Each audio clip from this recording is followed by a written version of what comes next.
G'day folks, it's Quentin here. Well, it's been about 2-3 years since I've given you guys an episode of Questions with Quentin. And the reason why I haven't is because I've been putting a lot of guests that I would have done for this on my radio show, which is big, on your local ABC network in Australia or on SoundCloud, if you're not in Australia. But this next guest is someone who I think is perfect for a YouTube interview. His business is in YouTube. His life is all about social media. You may know him from his blogs, the one and only Neistat. Have a look at his work. I'm gonna make a brand new start of it. Doing grilled cheese day again today. I'm cooking, John's consuming. You're doing a great job. You know, I tried a new cooking method today. So good. Oh my god. So good. It is so good. Casey, how are you, mate? Doing good. I'm doing good. It's nice to finally speak with you. We Thank talked last you. week on the phone, but it's not the same. Now, I usually do this as a conversation, so I'm not just going to ask you questions. You can ask me questions. It's all a bit, go with the flow. Are we cool? We're cool. All right. So, Casey, I've done a lot of research on you. I happened to click on one of your vlogs, and it wasn't like the snowboarding vlog, and it wasn't like, one of your big vlogs. It was just one of your everyday vlogs, and in that vlog you talked about becoming a filmmaker, but also being able to talk about how being a filmmaker doesn't mean you have to have a script and a narrative. You can just become a content creator. And I found that very empowering, because I've done the whole script writing documentary thing, and now I'm moving towards what you're doing, which is content creating. And I wanted to sort of see why you sort of came to that decision, because I watched one of your intros to your Snapchat journals, and you said that you weren't sure about creating a daily vlog. There would be a lot of pressure to it. You didn't know if you could live up to the hype of it. Can you go through the process? Yeah, it's funny because when I made that video about my insecurities about daily vlogging, I understood daily vlogging to be one thing, and what that was essentially like a journal of your day. A journal of your day, a diary of your day that you share via video online. And I don't think that my life is interesting enough to sustain that. And two, there was a certain level of voyeurism there that just didn't seem to suit me. And I don't know, when I started daily vlogging, I started it with this idea that it wouldn't just be a journal, but instead it would be something that was more of I guess a variety show. And that's why my vlog now sometimes it's just me in my office talking to camera. Sometimes it's me on these wild trips and it's something more of a travel vlog. And sometimes it is a diary of my life. But for me, I call it a vlog, but all it really is a daily creation of any kind. Yeah. And when you thought about creating this, what were your biggest concerns? You mean like my biggest fears? Yeah. That's tough. I think sustainability was something that was tremendously scary for me. I mean, it still is at times, but how long can you keep this going for? How long is this sustainable? How do you have any sort of normal life and continue to do this? That was hard for me. That's something that's scary for me. And now I feel like I've got a better grip on it than I've ever had before, because now it's just about creating something that I think is good, but I don't necessarily adhere to any specific narrative styles or anything else within there. It's a binary for me, Quentin. Like, is it good or is it not good? And as long as it's good, I post it and I move on, and I feel really, really proud of the fact that the day's mission has been accomplished. Now, you've also got your second business, or you could call it your main business, I don't know, which is Beme, which is That's right. your 4-second video app, which is take a slice of life and put it to your chest, and away you go. How's Beme going? It's going really well. You know, I very deliberately omit any discussion of Beme, and this has probably been for the last 5 months, from the vlog. Because I have this problem, which is a unique problem, which is a problem that I think most technology startups would love to have. But what that problem is for me is that every time I mention Beme, I get, sometimes thousands, sometimes tens of thousands of downloads. And the truth is, we released Beme as a beta in July. I know, I downloaded it, second day. It was an unfinished product, and we released it because we knew we couldn't learn about, what we needed to know about that product until it was in the wild and we had people testing it in the real world. But what we realized quickly is that people's understandings of what a beta actually means, and then our own ability to communicate what a beta actually means, was incomplete, was lacking. It was like a total failure. Like, people don't give a shit if it's a beta or not. It either works or it doesn't, and we gave them a product that didn't work. So right now, we're building the product that we promised, and we're minutes away from launching it. We're going to push it out in the next 6 weeks, and that's on Android and iOS. But until we're ready to push it out, Quentin, I've stopped talking about it. Well, I must say, I would like to see some accessibility functionality in there. Tell me. Well, I find that as a person in a wheelchair, it's very hard to activate it when you put it to your chest. So I have to cover my finger over the front camera in order to activate it.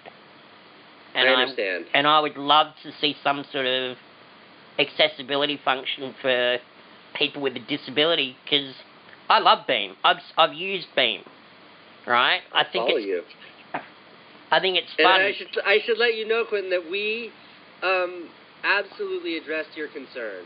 Yeah. In the new version, I got it right here. In the new version that comes out, the concerns you just illustrated will be no longer. I think you're really gonna love what we've built. Cool, we because assembled Go ahead. I must admit, I do Beme a lot of World Wrestling Entertainment stuff. If you've seen my Bemes. I watch WWE, and I Beme a lot about WWE. It's my thing. I don't know.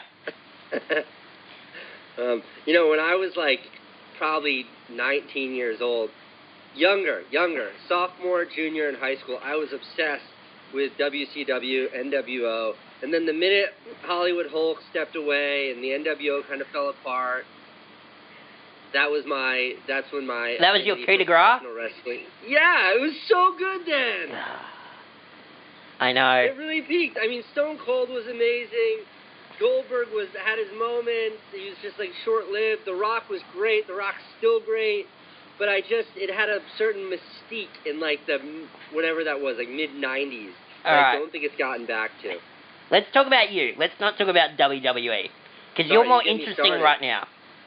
You're more interesting. I find you very interesting, Casey, not only as an entertainer, but as a filmmaker, because I've watched a lot of your actual films, and I feel really similar to you in a lot of ways, because in my career, I never had a script.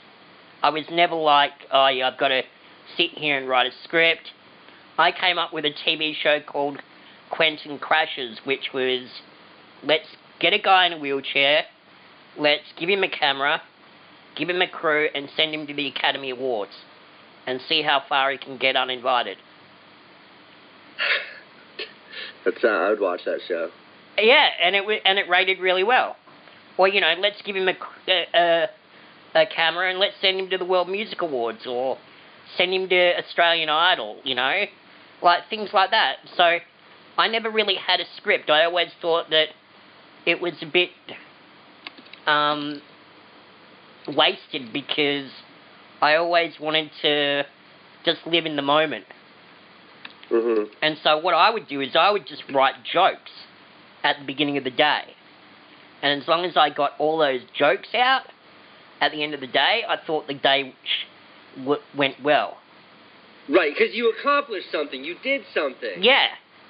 So when you approach what you're doing as a filmmaker, because I don't think you're a big script writer, are you?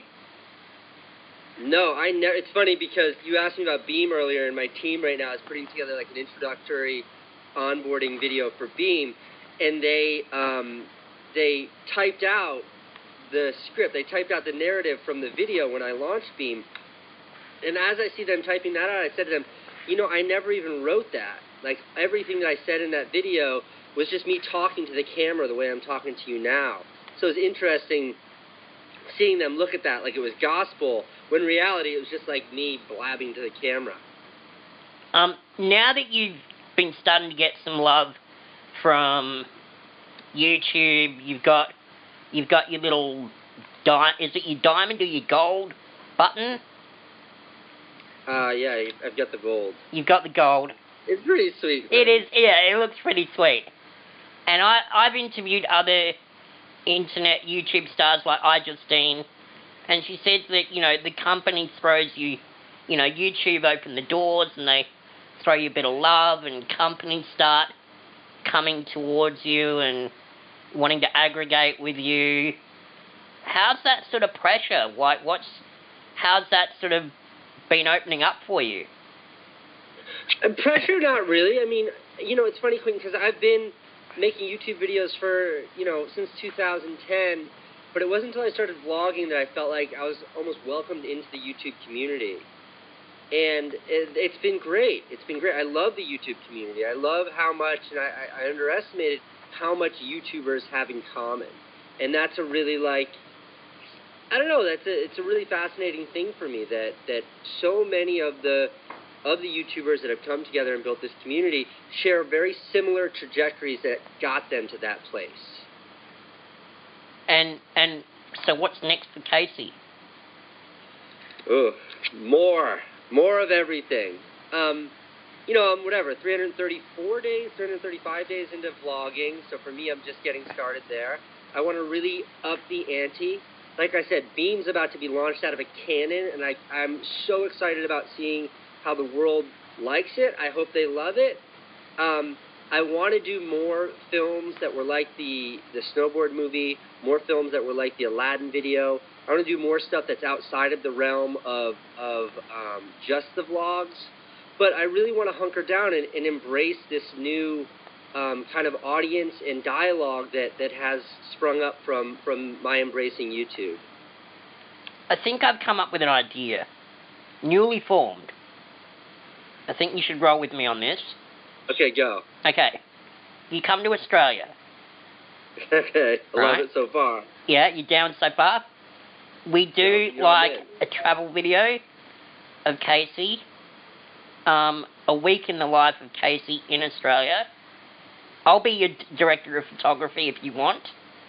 I'll take it. A wheelchair is a very good poor man's Steadicam, I must say. Oh, you got the job. Thank you. So I reckon we do like a collab video and create something completely awesome. What do you reckon? I'm in, son. You know, it's funny. I've been to the weirdest places on this planet. I've been to like Vietnam and Laos. I've been all over sub-Saharan Africa. I've had like the luxury of going to some really magnificent places, but I've never stepped foot on the continent of Australia. And I've been, I just need the right excuse to get me there. But when I do, I couldn't be more thrilled about having the opportunity to make some movies with you. That'd be cool, because It'd be fun, right? Oh my God, it would be so awesome. We would just, we'd sit around, we'd get drunk, we'd Okay, grab that's a good cameras, place to start. I'm we'd a make terrible some drunk. we'd make some totally awesome grilled cheese sandwiches, and we'd just roll with it. I'm good at grilled cheese. I'm terrible with alcohol. I'm great with grilled cheese and Red Bull. Well, I've seen what you're good at. Now, you've got a lot of Australian fans. Great. Any messages for your Australian fans? Any messages for my Australian fans? That's a tough. No, I don't think so. I don't know how to answer that besides just stereotyping my very naive understanding of what happens in Australia. No, I got nothing. You got nothing. Thank you for watching the show. I look forward to meeting you someday. Well, Australia. you know, Look forward to it's been visiting wonderful continent. having you in this vlog. Did you go to landscape all of a sudden? Yeah, because I saw that you were in landscape, so I clicked the little arrow, and it flipped me. And There you go, that's better. Now I'm recording you properly again. Oh, this is better. Okay, sorry about that. I would not have done it. Next time, let's do the whole thing in landscape. I didn't know that was an option. That's okay. You've got to go, because you've got a baby that you've got to get home to. I don't know how to end this, but to say thank you and I know how to end it. Quentin, I know how to end it. To be continued. to be